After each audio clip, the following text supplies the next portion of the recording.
This is the Boston Celtics newsfeed for Thursday, October 31st, 2019. Reporting from Boston, Massachusetts, I am Mike Walsh for CLNS Media, the leading online provider of audio-video content for the NBA's winningest franchise. Happy Halloween, Celtics Nation. Hope everyone is having a safe and spooky holiday today. Much like Michael Myers, the Celtics could not be killed on Wednesday night. Boston put a scare in the Milwaukee Bucks, sneaking up from behind to lay a 116-105 defeat at the hands of reigning MVP Giannis Antetokounmpo's squad. Things looked dire for the C's early on as the Bucks set about stomping them into a bloody first quarter pulp, down 34-19. And at the game's midway point, the score was no better, with Boston staring at a 19-point deficit at one point.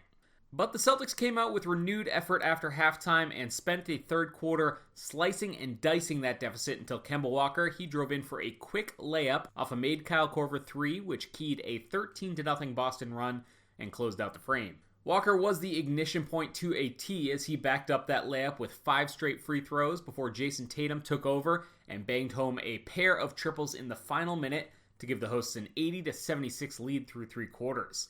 Tatum was excellent across the board, and that second three-pointer came on a face-up step back in George Hill's eye. It was great. We got so many talented guys on this team. Everybody should be chipping in, to be the team that we want to be. And we're not the biggest, but that's our advantage on the offensive end, just moving it.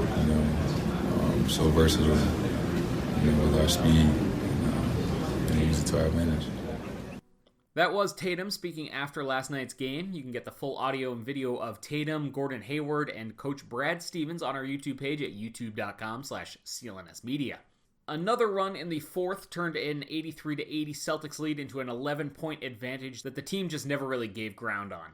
Kemba Walker scored another 13 points in the fourth quarter of this one, giving him a game-high 32. He was 14 of 15 from the foul line and added 6 rebounds and 6 assists. Jaylen Brown may have had too much candy as he was a late scratch with an illness. Of course, all that did was allow Brad Stevens to insert Marcus Smart into the starting lineup, where Boston's defensive-minded guard set about harassing Antetokounmpo all night long.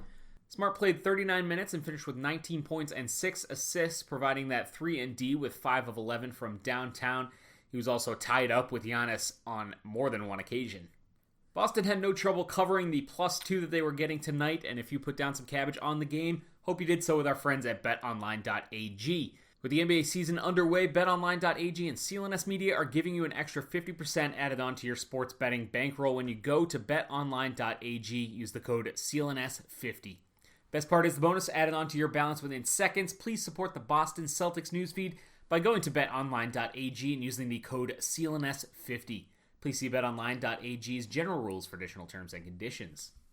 Tatum and Gordon Hayward flexed their muscles a little bit as well in this one. Tatum scored 25 points, while Hayward posted a supremely all-around game, 21, 10, and 7 on the night. Daniel Tice started at center, where Enes Kanter did miss his 3rd straight game, but that lack of big man depth didn't hurt too much against Giannis, who was 8 of 13 for 22 points and 14 rebounds, but was largely a non-factor in the second half as the Celtics pulled away. Chris Middleton had a game-high 26 points for Milwaukee.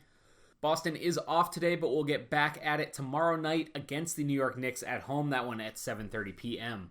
You can keep on visiting us at clnsmedia.com, but do check out the YouTube page, youtube.com/clnsmedia. Again, complete pre- and post-game coverage for these home games at TD Garden, plus new episodes of the Garden Report coming out constantly. Be sure to subscribe to the Boston Celtics newsfeed as well and follow along on Twitter at CelticsCLNS. Until next time for the CLNS Media Network, this has been Mike Walsh.